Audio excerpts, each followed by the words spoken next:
Glória a Deus! Que alegria, né? Faz favor, o casal maravilhoso que eu quero apresentar para vocês aqui nesta manhã, Joelson e Jéssica. Deixa eu apresentar o casal, né? Pode vir aqui os dois, por favor, porque eles têm parte, tem uma semente deles nesse lugar, irmãos. Eu já o chamo de pastor Joelson, né? Mas na verdade ele também é advogado e responsável inclusive por ter nos dado aqui um bom empurrão em toda a tramitação e mudança nossa do Mato Grosso para cá, trazendo a IBN para cá. Eu gostaria de dizer que vocês são muito bem-vindos, já se sente tão à vontade na presença de vocês, e eu gostaria que vocês recebê-los. Vamos receber esse casal aplaudindo o nosso Deus, que Ele merece. Deus abençoe vocês. Faz favor, pastor, fica à vontade. Queridos, graça e paz.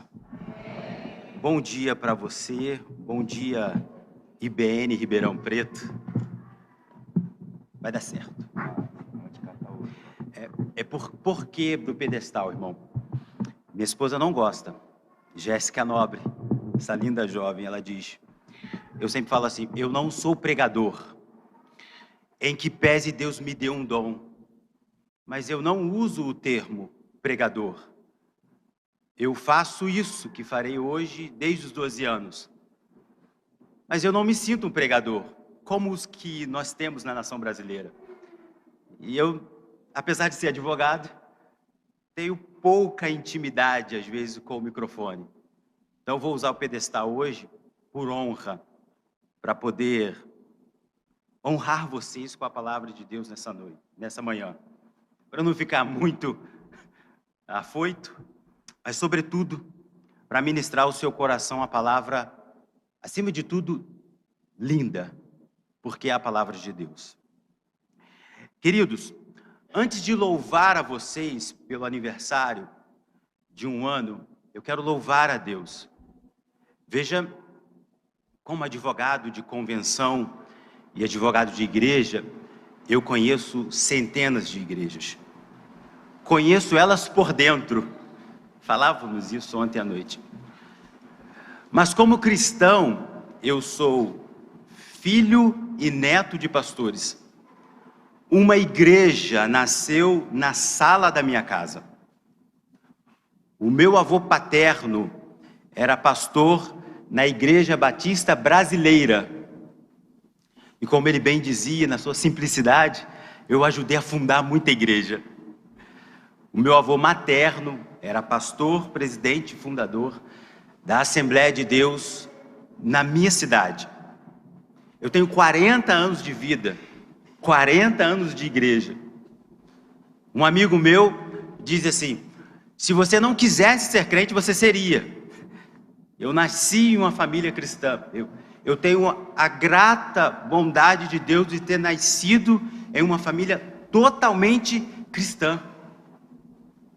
Então eu amo isto aqui, igreja, eu respeito o altar, respeito a palavra. Mas como advogado eu tenho visto que nós, não enquanto IBN, mas nós enquanto igreja brasileira, a igreja no Brasil como um todo, tem esquecido alguns princípios. Louvo a Deus porque vocês não esqueceram. Veja, pastor, isto aqui é um templo. E um templo tem pelo menos 3 coisas e 3 pessoas. Um templo tem uma porta, um templo tem um átrio e todo templo tem um altar. Todo templo tem um povo, um sacerdote e um Deus. Independente de qualquer religião, e a nossa, que não é uma simples religião, nós, por graça e bondade dele, o Todo-Poderoso, o nosso Deus, ele nos deu um templo. Veja, nós não tínhamos o direito. A gente não poderia nunca, jamais, em toda a existência da humanidade, se achegar a um templo. Mas Ele, por infinita bondade e graça, deliberadamente, fora da eternidade, Ele decidiu se revelar.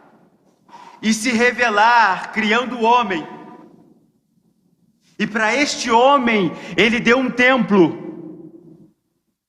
Para este homem, Ele se deu como Deus. Para este homem, Ele deu uma palavra. Nós só estamos aqui hoje por causa dela. Pense na sua vida sem ela. Nós só temos uma Páscoa, uma libertação, porque Ele decidiu. E o que seríamos de nós? Veja, na quinta-feira eu sofri um acidente de carro. E na sexta-feira o Espírito falou muito forte assim: você era para estar morto.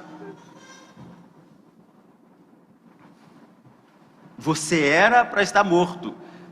O ônibus me beijou. Eu espero em Deus que dê PT no carro amanhã. O ônibus afundou a minha porta. Eu fui jogado para o lado de uma terceira via para a última via da pista. Sozinho. E o Espírito falou assim: hoje, domingo que você vai pregar, era para ser o terceiro dia da sua morte.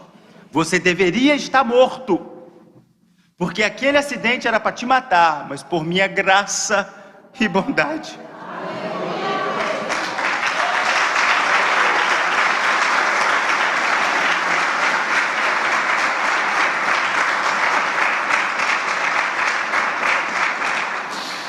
Só temos um Deus porque Ele decidiu, querido.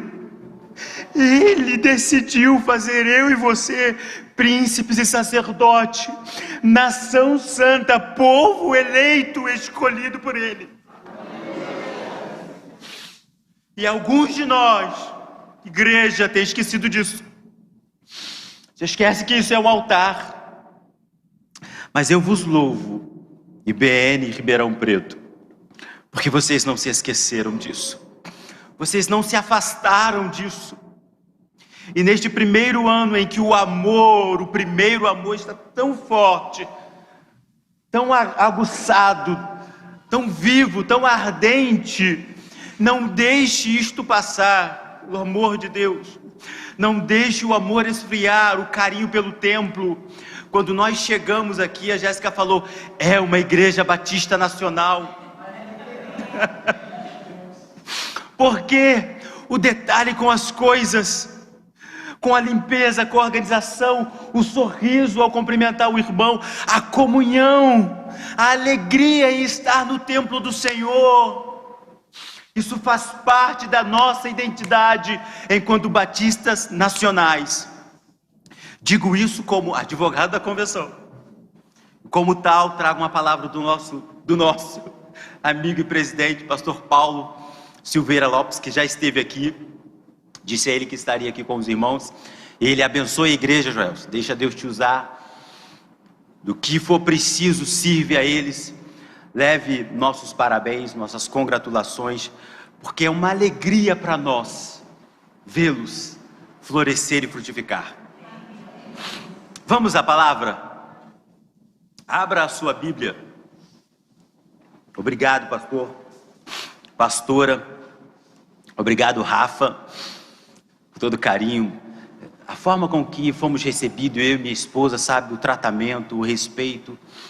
Muito obrigado. Deus faça superabundar a obra dele nas mãos de cada um de vocês.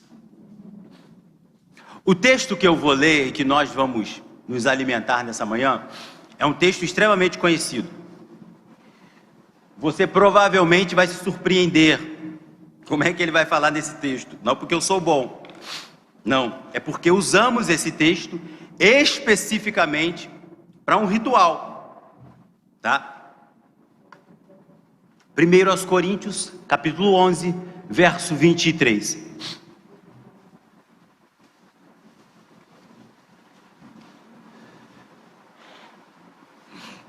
Você sabe do que se trata. Usamos esse texto para a ceia do Senhor, instituída pelo Senhor e depois regulamentada, vamos dizer assim, por Paulo. Mas nesse texto que vamos ler, existem alguns ensinamentos, alguns princípios que eu gostaria de hoje te convidar, com seu coração aberto, a mergulhar nessa palavra. Deus, por meio da sua palavra, quer curar nossas emoções, nossa alma. Deus quer mostrar para a gente fundamento da nossa fé. Vamos ler.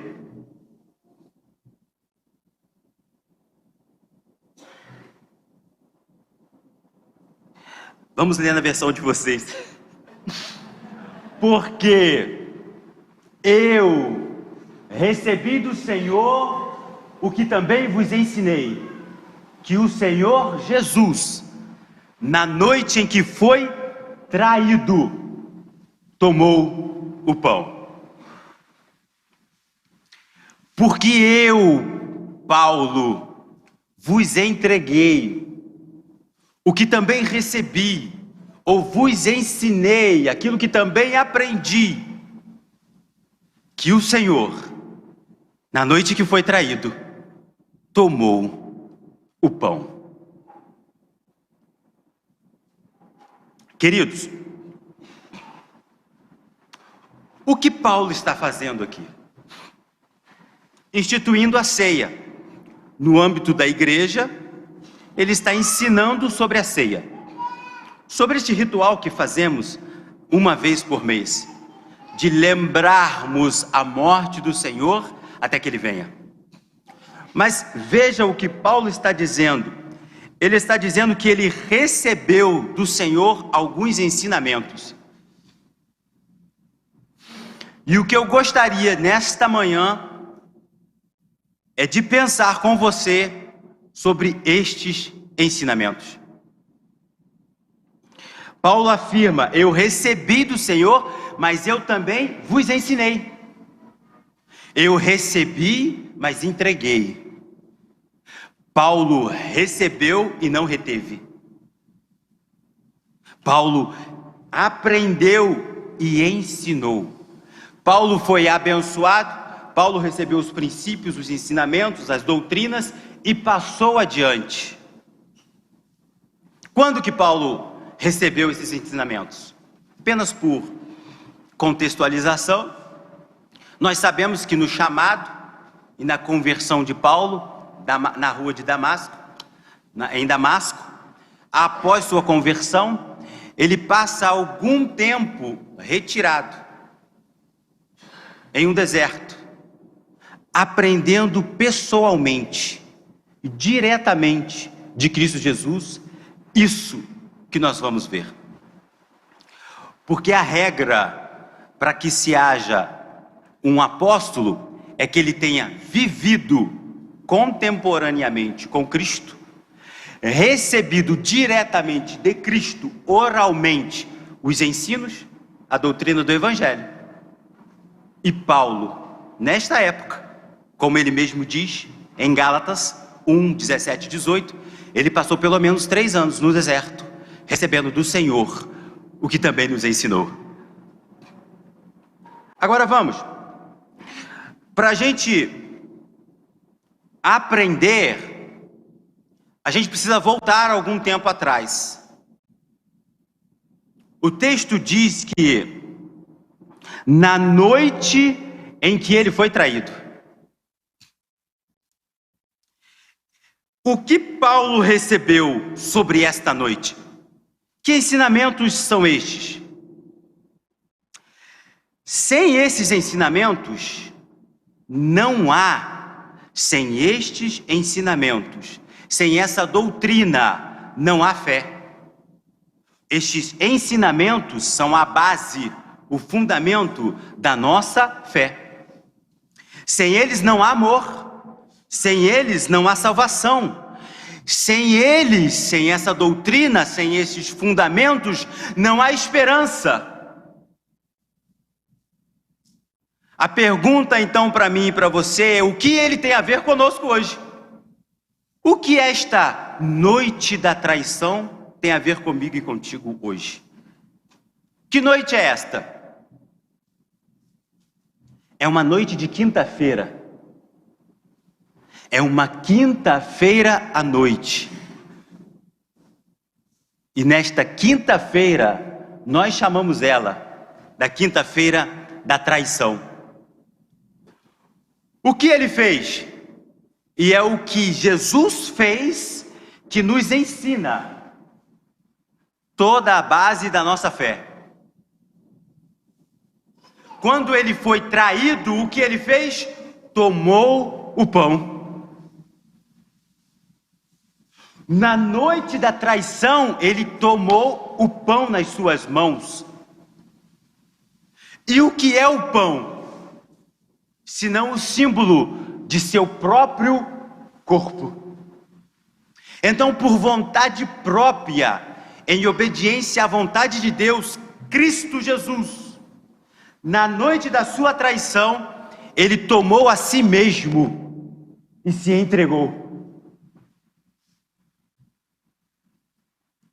Ele tomou o pão e deu graças, e tendo dado graças, ele partiu em amor, e ele disse: tomai e comei. Ele compartilhou. Na noite em que o seu Salvador foi traído, ele teve pelo menos 4 atitudes. Tomou o pão, deu graças, partiu ele e deu de alimento aos outros, aos seus discípulos. Preste atenção nisso. Abre parênteses, dentro de biologia, especialmente a biologia na alimentação, a gente fala que isso aqui é uma superfície de contato. Uma superfície de contato com 4 lados. Nessa superfície de contato, todas as outras coisas, contaminações ou outros alimentos ou outros ingredientes e elementos químicos e físicos podem se unir a ele. O que Cristo fez naquele dia com o seu próprio corpo foi isso daqui, ó.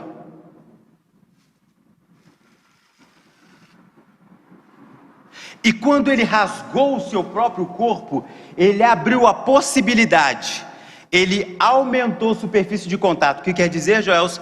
Ele possibilitou que nesta ferida em que ele abriu,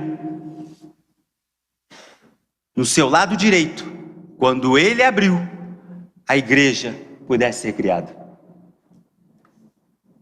Quando Cristo rasga o pão, ele está dizendo: estou me dando a vocês. E quando você toma o pão, você faz parte de mim. Ora, não à toa ele disse: quem não come da minha carne, não tem parte comigo. Então o Salvador, na noite da sua traição,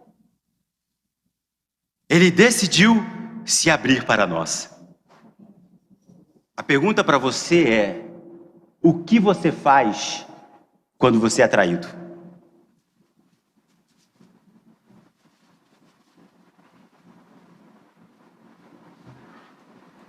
O que eu e você fazemos quando somos traídos? Quando somos rejeitados? Quando viram as costas para nós? Queridos, evangelho é isto aqui.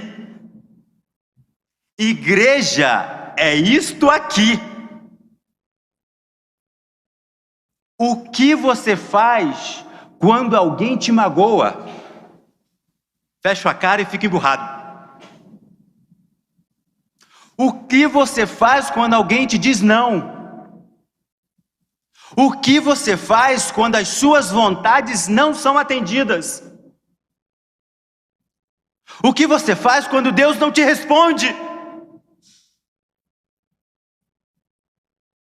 O que você faz quando acontece com você aquilo que você não queria jamais que acontecesse? Ele decidiu não se fechar, não se magoar, mas ele decidiu se abrir e se dar. Na noite da traição, ele tomou o pão, e ao tomar o pão, ele nos deu a possibilidade de ser parte com ele. Digo isto porque nós, enquanto igreja, há muito tempo já se dizia, somos o único exército da terra que deixa o soldado ferido para trás. Quem nunca sofreu com a igreja, irmão? Meu irmão, quem nunca sofreu com a igreja? Levanta a mão. Quem nunca se iludiu, se magoou, se frustrou com a igreja? Vai dizer que nunca aconteceu de o pastor dizer uma coisa e você não gostar? Mas no dia em que isto acontecer, no dia em que você for traído, ou no dia em que você for magoado, ferido, não se feche. Não fique amargurado. Não dê as costas. Não se afaste da comunhão com os irmãos. Não se afaste da mesa. Queridos, na noite em que ele foi traído, ele estabeleceu a mesa. E na mesa somos curados. Na mesa somos sarados. Abra um parênteses. Na sua casa tem pelo menos 2 altares. O primeiro deles é a mesa. O segundo é a sua cama. Todas as vezes que você se assenta na mesa, você está fazendo uma aliança com a pessoa que senta contigo. A comida, a refeição que se compartilha ali é uma oferenda. Mas vocês estão compartilhando uma aliança. É por isso que Paulo ensina lá nas suas cartas assim, ó: com estes nem sequer comais. Com estes quem? Com estes que não fazem parte. Com estes membros da igreja aí que estão com vocês, mas não são corpo. Com esse membro da igreja que não discerne o corpo. Nem sequer se assentai para comer. Então, na sua casa, todas as vezes que você senta com o seu filho, com a sua esposa, com o seu esposo, ali há uma aliança. Aproveite esse momento com seus filhos. Faça aliança com seus filhos na hora da refeição. O segundo é uma aliança de sangue. E só pode ser feita com uma única pessoa. Você e a sua esposa. A sua cama é um altar. Feche parênteses. Então a mesa em que Cristo estabelece ali, ele está estabelecendo comunhão, uma aliança. Não à toa ele prossegue e diz: no meu sangue, a nova aliança. Mas esta é apenas uma noite, a noite da traição, que você sabe muito bem como aconteceu. Ele foi levado, foi ao jardim para orar. Estava ele e os seus discípulos. Alguns dormiram.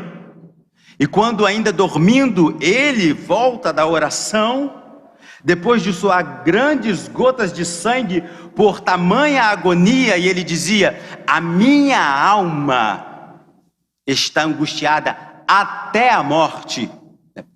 Desde quinta-feira até a morte na sexta-feira, a alma está angustiada. E por tanta angústia do seu Salvador, os poros arrebentaram. E gotículas de sangue saiu. Não bastante, dentro desta agonia, se achega o traidor. E o traidor é um de nós.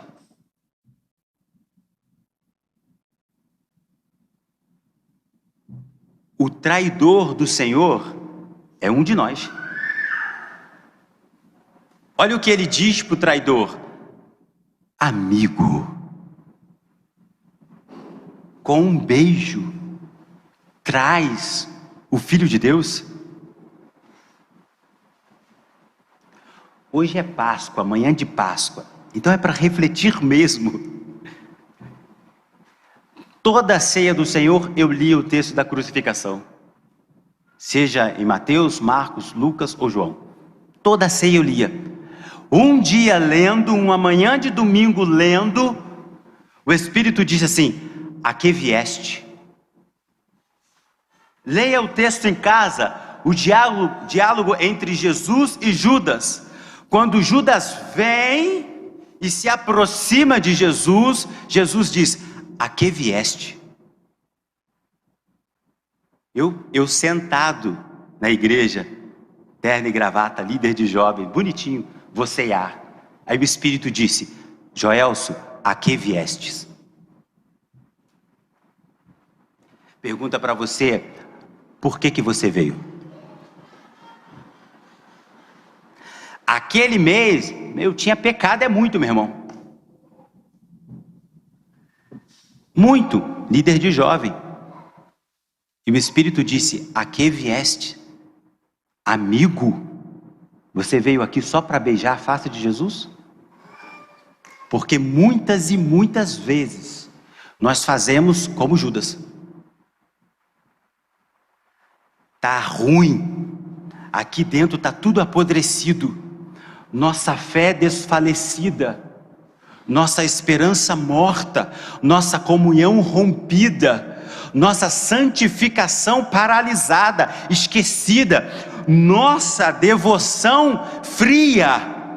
Mas a gente vem bonitinho na casa do Pai, se assenta, levanta a mão, chora, dá oferta, glorifica. Alguns falam em línguas, outros pregam, cantam, mas na verdade a gente está indo ali simplesmente para beijar Jesus.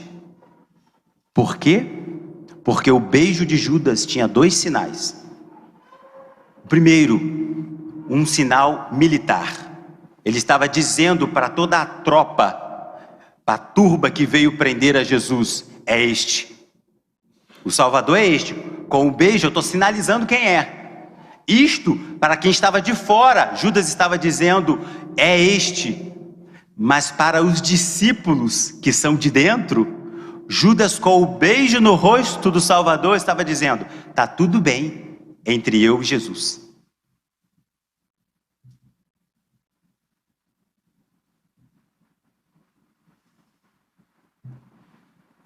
Quantas vezes você entrou aqui só para dizer assim, para a igreja, para o pastor, para o líder, para o seu pai, para a sua mãe, para o irmão: está tudo bem.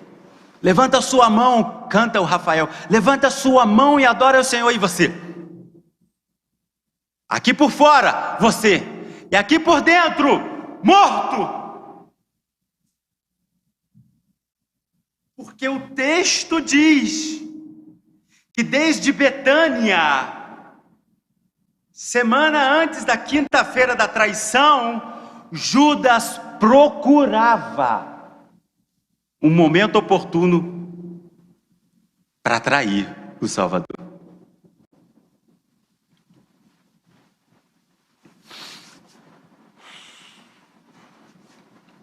Meu irmão, eu sou crente igual você. Eu não sou melhor do que você porque eu estou pregando aqui, não. Eu estou falando isso porque eu já fiz. Tem dia que eu vou no culto e falo assim: Deus, eu só quero ver a igreja. Eu não quero cultuar, eu quero ver a igreja. Estou tão triste. Mas o fato é que eu e você não podemos deixar nem que o inimigo entre, nem que a tristeza entre, nem que a amargura entre, nem que a desilusão entre, nem que a mágoa se instale a ponto da gente beijar o nosso Salvador. Ele não é digno de beijo. Ele é digno de adoração.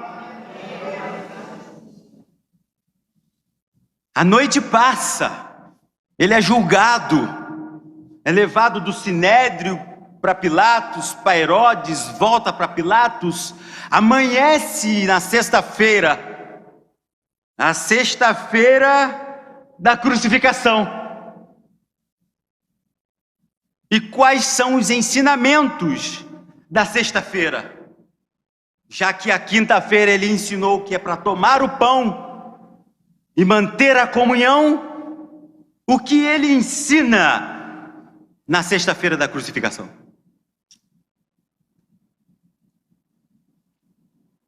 Ele ensina que eu e você temos que cumprir toda a vontade de Deus. Pode ser, meu irmão, que você esteja neste processo, que você tenha passado por uma quinta-feira de traição, que alguém tenha te traído do seio da sua casa, do âmbito do seu lar, um amigo seu, e você esteja vivendo isto. Mas alguns de nós já está no tempo da crucificação, passando pela via dolorosa, sofrendo e suportando vergonha pública, porque evangelho é isto. Porque evangelho é sofrimento. Ora, eu sou de um tempo em que nós sofríamos vergonha pública. E nós éramos conhecidos como os Bíblia. Lá vai o Bíblia lá, ó. Lá vai o Bíblia. Domingo de manhã, escola dominical, escola bíblica dominical. Lá vai ele. Meu pai e minha mãe, 3 meninos. Carreirinha. Eu sou de um tempo em que o pastor presidente no Rio de Janeiro disse assim: Joel, você tem que entender a realidade da igreja na vida da comunidade. As pessoas antigamente compravam um sapato para a igreja. Era um sapato para a igreja. Só aquela roupa da festividade. Um tempo em que o evangelho era evangelho e não era gospel.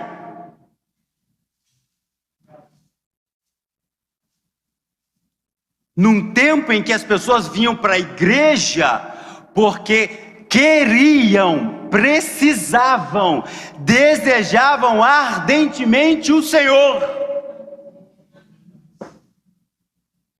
Porque a crucificação diz para mim e para você: cada um, aquele que quer me seguir, tome a sua cruz e segue-me. Porque isto é igreja, isto é evangelho. Não é o que nós estamos vendo lá fora. Não é gospel, irmão. Quem quer que me assista aqui ou depois pela rede, evangelho não é gospel. Evangelho é boas novas de salvação, e a salvação passa pela via dolorosa.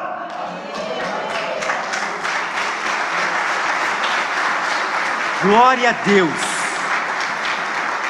Glória a Deus. Evangelho e igreja não é podcast. Evangelho, igreja, altar não é Instagram. O púlpito não é a tua rede social, esquece. Não é a igreja, não é o seguidor. A igreja é o corpo místico de Cristo na terra. Aqueles que foram alcançados pela graça, lavados e remidos no sangue vertido na cruz do Calvário. Então, na via dolorosa, ele suportou dor e sofrimento. Eu e você temos que suportar dor e sofrimento, meu irmão. Não dá para fugir disso. A vida cristã passa por carregar a sua própria cruz. Ora, O lugar que ele tomou no madeiro era meu e seu. Porque a obra vicária é uma obra substitutiva. Ele nos substituiu. Desce daí, Jorge. Você não vai, sou eu. Porque você não pode, você não é digno. Eu sou digno.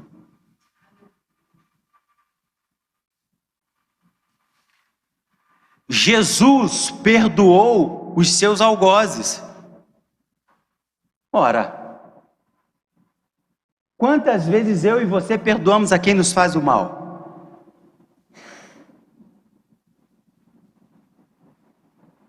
Quantas vezes? O Senhor, pendurado no madeiro, disse: Pai, perdoa-lhes. Eles não sabem o que fazem. E aí uma pessoa fala mal de você. O irmão não te dá graça e paz. O irmão não te responde o WhatsApp.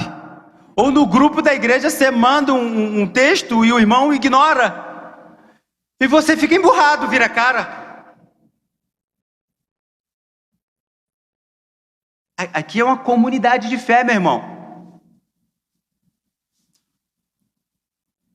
Abre um parêntese.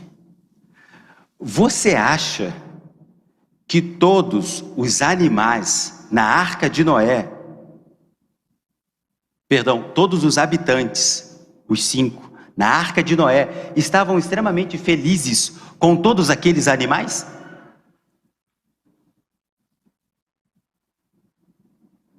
Então foi o leão que escolheu que o elefante fosse? A águia escolheu que o ratinho fosse. A girafa escolheu que o jacaré entrasse. Noé e sua família estavam completamente felizes por ter que servir animais. Porque eles estavam ali servindo a criação. Ou você não percebeu isso ainda? Eu abro esse parênteses para dizer que igreja, que a arca é uma analogia de igreja. Então na igreja vai ter gente diferente de gente. Na igreja vai ter gente que você não queria que estivesse. Porque quem salva é Deus, não é você. E na igreja você vai ter que suportar em amor aqueles que você não escolheu para estar aqui.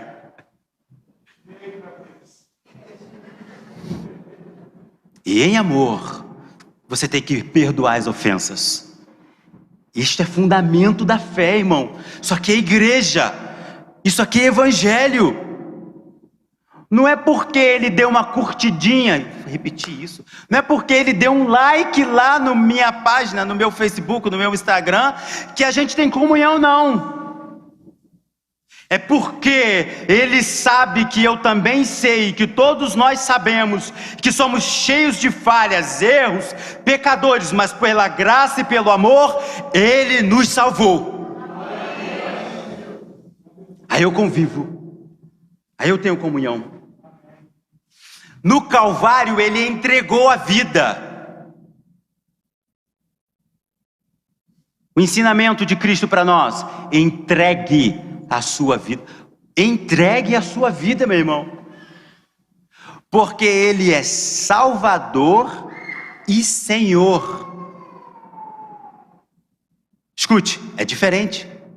É completamente diferente. Porque da igreja ele é Salvador e Senhor. Salvador deu a sua própria vida. Senhor, soberano. Tem gente que quer ele só como Salvador. Então entregue a sua vida por completo a ele. Deixe ele ser Senhor nos seus pensamentos, nas suas decisões, nas suas aflições. Deixa ele ser Senhor neste problema. Se você está passando pela via dolorosa da sua vida agora, Se para você é uma sexta-feira de crucificação, de dor, sofrimento, espanto, às vezes até pavor, deixe Ele ser Senhor nessa situação.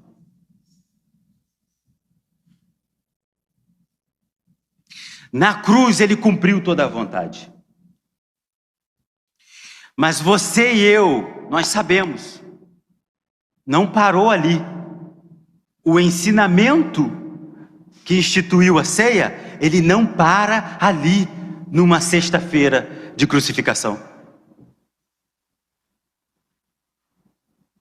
Ele passa para um sábado, e um sábado de sepulcro, um sábado de silêncio.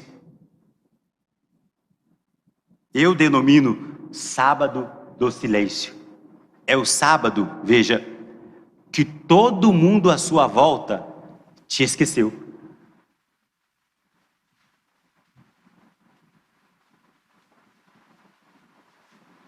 É o sábado em que os discípulos estão em um quartinho fechado, chorando, e sequer se lembram de que ele já tinha profetizado que morreria, mas ressuscitaria. Então, todos à sua volta, seus amigos, seus discípulos, seus seguidores, sua família, o deixaram. Talvez na sua vida seja um sábado de silêncio, um sábado de esquecimento, um sábado em que ninguém liga para você, um sábado em que seu filho, sua filha, seu genro, sua nora não te dá um bom dia, um sábado em que a igreja não te dá uma oportunidade, um sábado em que seu líder não te chama sequer para orar, um sábado em que o seu pastor te deixou de lado. Talvez seja o tempo de um silêncio para você. Você já sofreu tanto,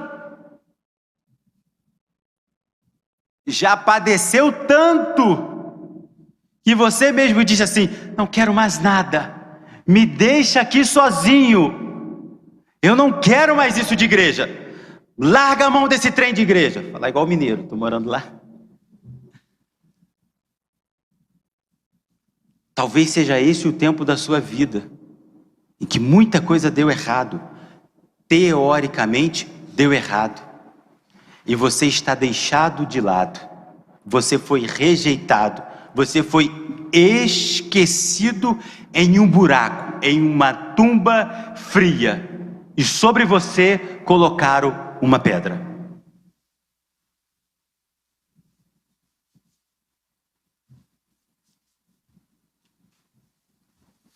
Você é contado com os mortos. Sabe aquela conversa na igreja? Não, ele era. Essa menina era uma bênção. Agora, não, essa irmã, não. Essa irmã já foi usada por Deus.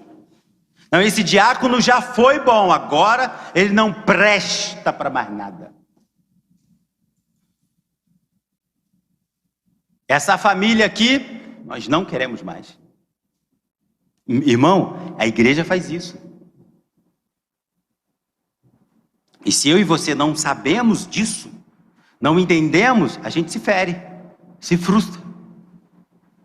Aí você vai achar que o sábado do silêncio é a última coisa na sua vida, que você vai ficar para lá para sempre, deixado lá, esquecido pelos seus amigos, pelos seus irmãos. Mas é no sábado do silêncio que acontece algo extraordinário. O público não vê. O mundo físico não sabe que está acontecendo isso. Então as pessoas à sua volta não sabem que você está sofrendo aí dentro do seu coração, em silêncio. Mas o Espírito e o Deus, nosso Senhor, Ele sabe. É silêncio para os outros. É silêncio para o mundo físico, mas não é silêncio para o mundo espiritual na sua vida. No mundo espiritual não tem silêncio.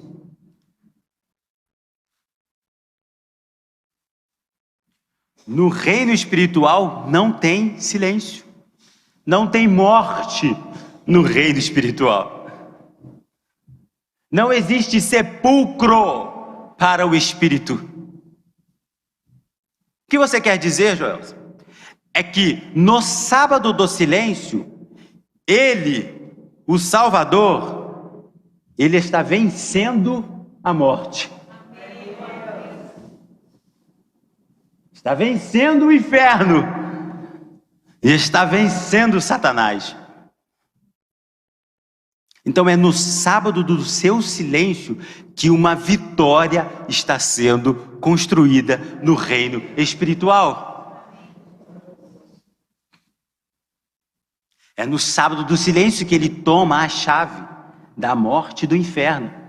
É por isso que a palavra diz: onde está a morte? O teu aguilhão. Porque aqui na cruz e nos dias que se seguem, ele venceu o pecado. Estranha mensagem essa, Joel. Por que estranha? Porque eu não estou entendendo. E de fato, os discípulos não entendiam. Ninguém sequer entendia o que estava acontecendo. Até que, irmão, até que vem o dia seguinte. E que dia seguinte é este? Que dia seguinte é este? Eu pergunto para você e tu responde: que dia é hoje? Que dia é hoje? Que dia é hoje? Domingo. Veja, que dia é hoje? Domingo. É o domingo da ressurreição. O que isso tem a ver conosco? É que é o domingo da sua ressurreição, meu irmão. É que é o domingo da ressurreição dos nossos sonhos, que foram traídos numa quinta-feira, dos nossos planos que foram frustrados, matados, assassinados numa sexta-feira, dos nossos planos e sonhos que foram enterrados por homens maus e colocados de lado em um sábado de um silêncio profundo. Hoje é domingo da ressurreição da sua família, que havia sido destruída, da sua comunhão que estava deslacerada. É domingo, manhã de uma ressurreição da tua fé, sabe, do teu cristianismo, da tua devoção. Porque todos nós, e em todas as áreas das nossas vidas, esta regra de uma quinta-feira de traição, uma sexta-feira de crucificação, um sábado de silêncio e um domingo de ressurreição vai passar na sua vida. Eu sei que você dá amém, mas infelizmente vai passar. Porque o que eu estou te dizendo é que você vai passar por um caminho de dor. E o que eu quero que você entenda, que neste caminho de dor há um domingo para a ressurreição.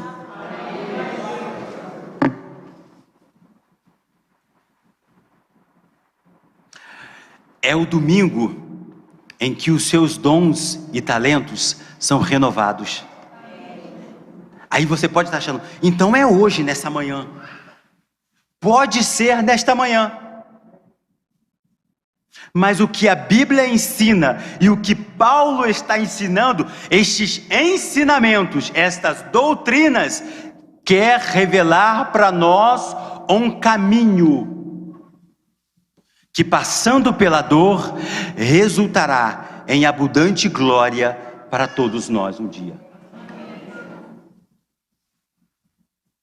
Pois bem, Cristo foi ressurreto, ou Cristo ressurgiu, porque Ele foi ressuscitado. Cristo foi ressuscitado pelo poder de Deus. Ele não se auto-ressuscitou, irmão. Isso aqui também é regra de fé, é doutrina. Por quê? Porque Deus, pelo seu poder, tornou a dar vida a um corpo sem vida. Veja, Cristo na cruz entregou o seu espírito, entregou a sua vida para Deus, sim ou não? Então Deus, por sua fidelidade, porque Cristo cumpriu toda a lei e sua vontade, Deus então deu novamente a Cristo o corpo dele colocado em uma pedra fria, a vida novamente. O espírito que um dia foi, voltou. Preste atenção, o corpo físico de Cristo não passou por uma corrupção. Que é isto? Ele não se decompôs. Ao terceiro dia, veja o exemplo de Lázaro. O que Maria e Marta diz, já está fedendo. Já fazem 3 dias que ele morreu. Mas o corpo de Jesus não passou por decomposição. O que isso tem a ver comigo e contigo? Por que isso da nossa fé? Por que a igreja precisa saber disso, Joelson? Porque ele era santo. Porque a morte não teve poder sobre o corpo físico dele para decompor. O meu servo não verá a corrupção, disse Davi. Então, quando, aí a regra se aplica para nós, quando isto que é corruptível se revestir de uma incorruptibilidade, é ressurreição. Então nós poderemos falar como Paulo: estou certo que nenhuma das aflições, nenhum dos problemas, nenhum dos percalços, nenhuma das tristezas deste tempo presente são para se comparar com a glória que há de ser revelada em nós. Eu encerro, pastor. Encerro te falando sobre 2 coisas da glória que vai ser revelada em você.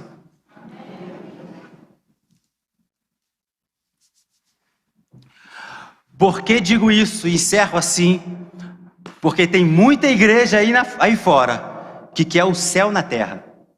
Tem muita igreja aí fora que espera Cristo só para esta vida, para as bênçãos que pode receber nessa vida. Mas a nossa fé não está fundamentada nisto. 2 glórias do céu.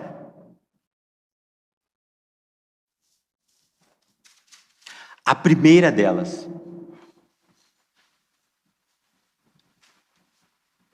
não haverá morte, não haverá nem dia nem noite. Então, se você está no dia, na quinta-feira da traição, saiba, no céu não vai haver um dia de traição. Se você está no dia, na sexta-feira da crucificação, no céu não haverá uma sexta-feira de crucificação. No céu não terá um sábado de silêncio, de esquecimento, de frieza, de dor e rejeição. No céu não haverá dia nem noite. Não haverá tempo. Então, o tempo da sua vida agora, se é de sofrimento, fique em paz, irmão. Deleite-te no Senhor, porque no céu não haverá esse tempo. Segundo, no céu não haverá lágrima.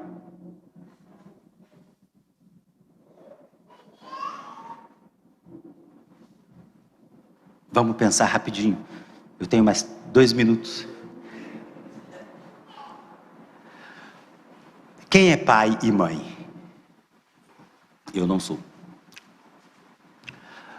Quando teu filho ou tua filha nasceu, o que a criança fez? Fala alto para eu ouvir. O que a criança fez? Chorou. E se não chorou, o médico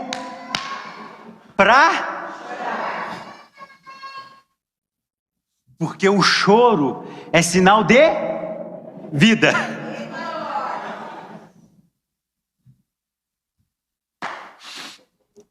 Eu sinto ele aqui.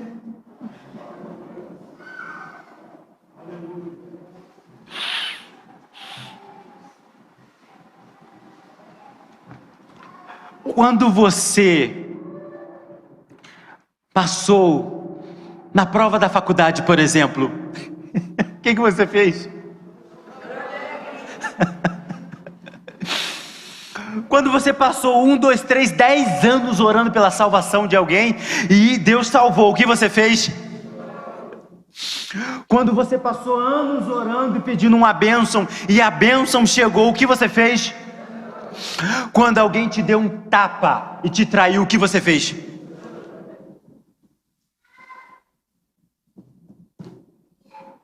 Grave isto: a lágrima marca a existência do homem. Tem alguns lugares aí que diz que o animal chora, meu irmão. A lágrima, expressão pura do sentimento, ela marca a tua vida. Pode pensar em qualquer momento da tua vida agora. Lá vai ter uma, ainda que seja aquela solitária. Quando te contaram uma piada nova, como ontem na mesa do jantar, eu chorei de rir.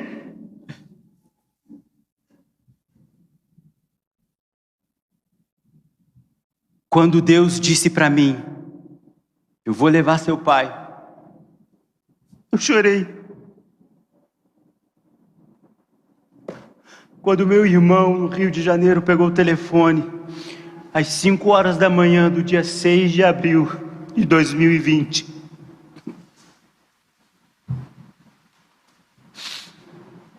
Ele falou: papai morreu. Eu chorei. E durante longos 8 meses eu chorava todas as noites. Eu não sei quem te foi tirado. Eu não sei se a pandemia levou alguém de você, ou se um acidente abrupto lhe deixou viúvo ou viúva. Eu não sei se uma traição destruiu seu casamento. Eu não sei se uma amargura, uma dor profunda te fez chorar. Eu não sei. Mas de uma coisa eu tenho plena convicção: no céu não haverá choro.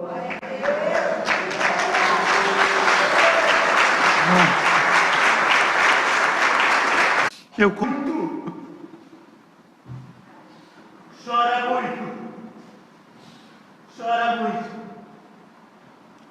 Porque essa palavra que diz: cada uma delas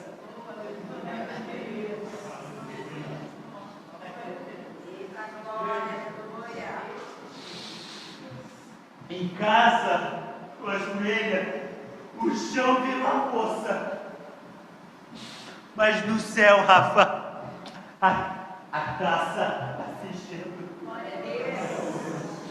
Na terra cai no chão, no céu cai na taça.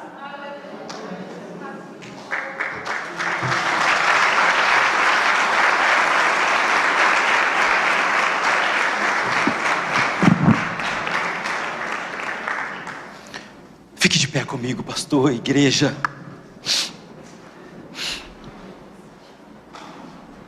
É Páscoa, irmão. E na Páscoa, a gente tem que lembrar disso. Do sofrimento dele, que teve um propósito muito maior. Não para essa vida na terra, mas para uma esperança no céu.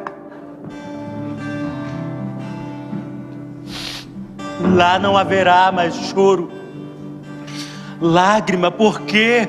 Porque na vida do céu, na vida vindoura, a sua existência não será marcada por sofrimentos, será marcada por glória, a glória que há de ser revelada em nós. Então, enquanto louvamos ao Senhor, o pastor assume o altar. Eu não vou orar por você, é você que vai orar, entregando a Deus sim esse sofrimento, essa dor, agradecendo a Deus pelo sofrimento de Cristo na cruz do Calvário, porque Ele nos abriu uma porta no céu, e essa porta está aberta, e lá não haverá mais dor. Fico a imaginar o dia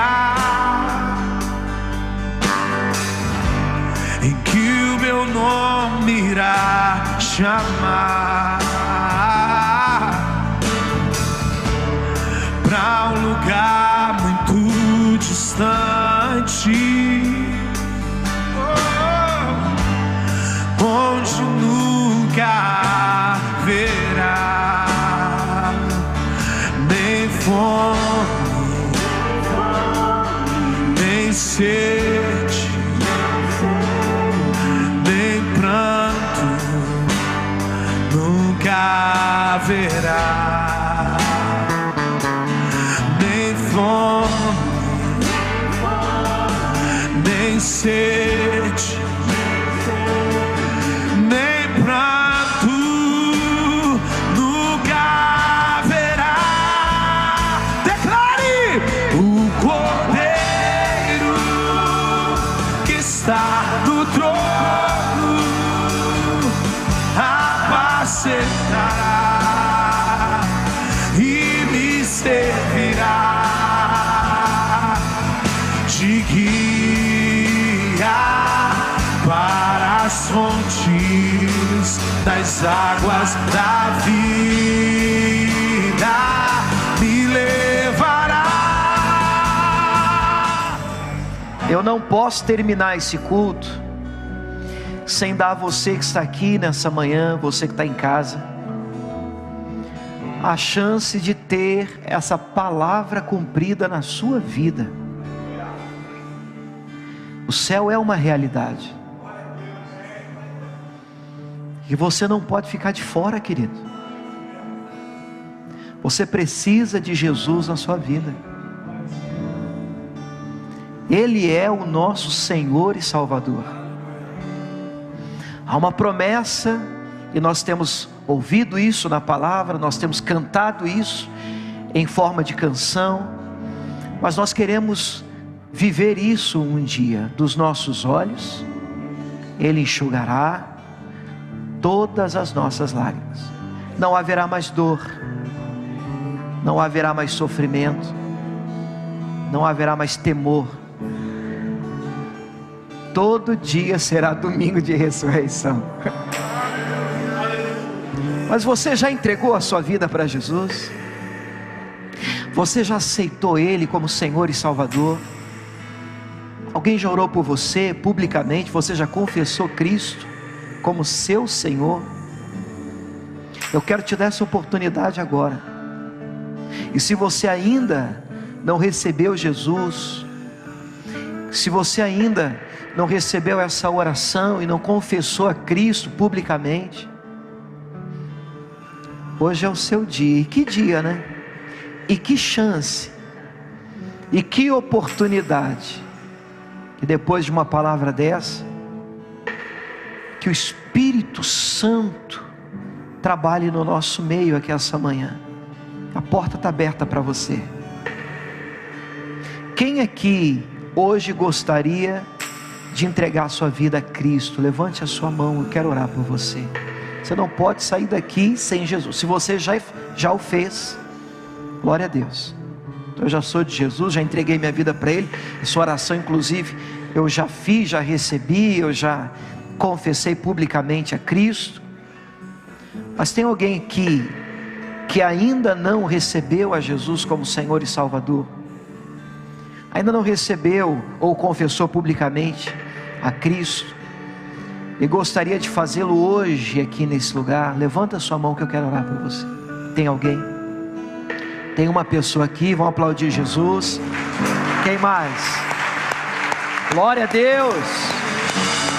Foi num domingo como esse, querido. Que data linda. Pessoal que está em casa também pelo chat aí, ó, você pode escrever, você quer Cristo, alguém vai entrar em contato com você. Nós temos uma igreja enorme pela internet. Dos nossos olhos Ele enxugará toda lágrima. Feche os olhos. Meu Deus, eu oro por aqueles que estão em casa, aqueles que se manifestaram num chat. Oro por este que aqui está, meu Pai, que hoje te recebe como Senhor e Salvador. Nós queremos ser encontrados, ó Deus, naquele livro chamado Livro da Vida. E queremos viver, ó Deus, esta palavra, queremos viver, ó Deus, esta canção. Dos nossos olhos, o Senhor enxugará todas as lágrimas. Não haverá mais dor, não haverá mais morte. Tragada foi a morte. Aleluia. Meu Deus, eu oro, meu Pai, por esta igreja. Oro, meu Deus, por esse tempo de graça. Oro, meu Pai, para que o Senhor nos ajude a acreditar num evangelho puro, simples. Oro, meu Deus, para que possamos crescer, meu Deus, sem perder de vista princípios, meu Deus, os quais o evangelho foi estabelecido, e nós queremos estar firmados nesses princípios. Queremos ser, ó Deus, uma comunidade relevante, em nome de Jesus, um lugar de restauração, de recomeço, de cura, um lugar de libertação, de transformação de vidas, um lugar de salvação, um lugar onde pessoas, meu Pai, diferentes, se respeitam, vivem em comunhão, porque nós temos o Senhor como Salvador e Senhor da nossa vida. Aleluia, aleluia. Levante as suas mãos para Ele, querido. Que o amor do Pai, a graça do Filho Jesus Cristo de Nazaré, a quem celebramos vida nessa manhã, a doce comunhão, consolação do Espírito Santo de Deus esteja sobre você, querido, sobre a sua casa, sobre a sua família, hoje e sempre. E você que crê, diga amém. Vamos aplaudir o nosso Deus. Feliz Páscoa, igreja.